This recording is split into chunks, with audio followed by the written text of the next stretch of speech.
Halo, Assalamualaikum warahmatullahi wabarakatuh. Perkenalkan, aku Trimo Septiono. Dan ini video aku yang bakal bikin kamu baper. Baper? Ya, baper. Bangga perpustakaan.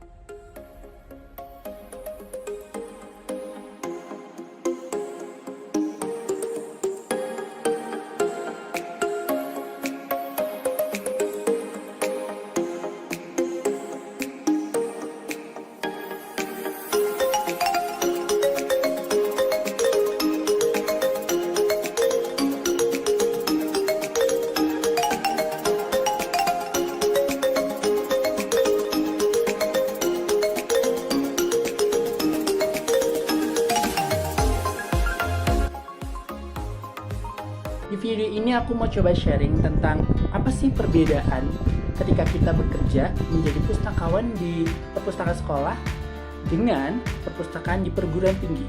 Pasti ada perbedaannya.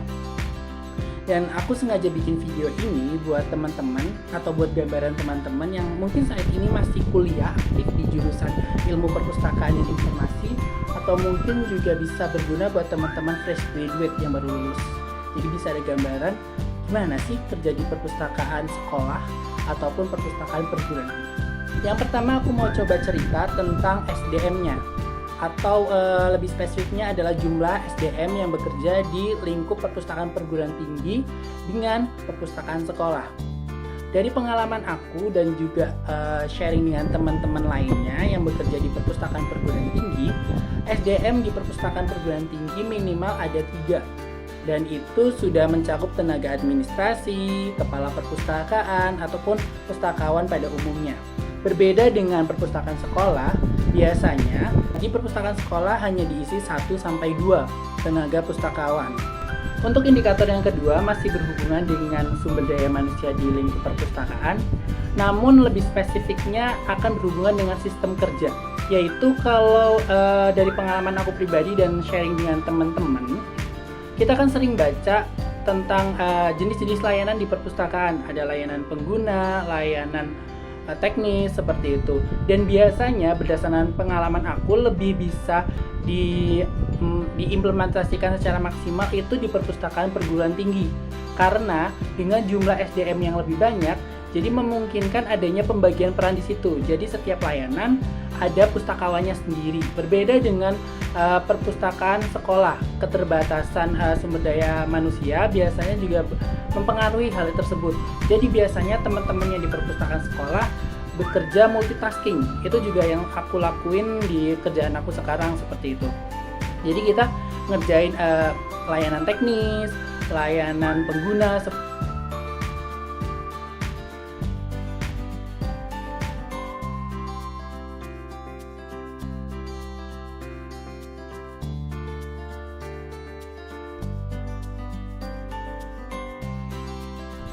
Untuk indikator yang ketiga, aku lebih akan menitikberatkan tentang kebutuhan informasi pengguna dan bagaimana seorang pustakawan merespon dari 2 jenis perpustakaan tersebut.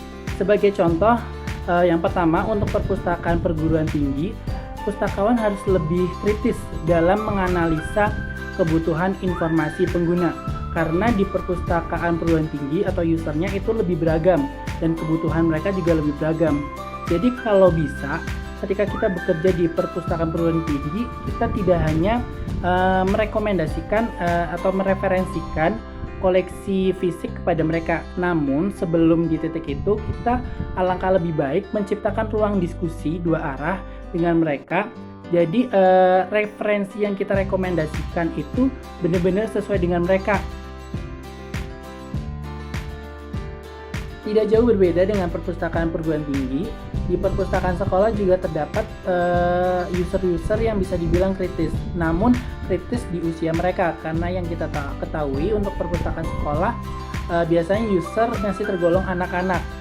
Jadi untuk pustakawan sendiri atau yang menjadi PR dari pustakawan sendiri ketika merespon kebutuhan informasi user di lingkup perpustakaan sekolah adalah bagaimana menciptakan kenyamanan dan akhirnya membuat anak-anak itu mau datang lagi ke perpustakaan dan mau membaca di perpustakaan, seperti itu.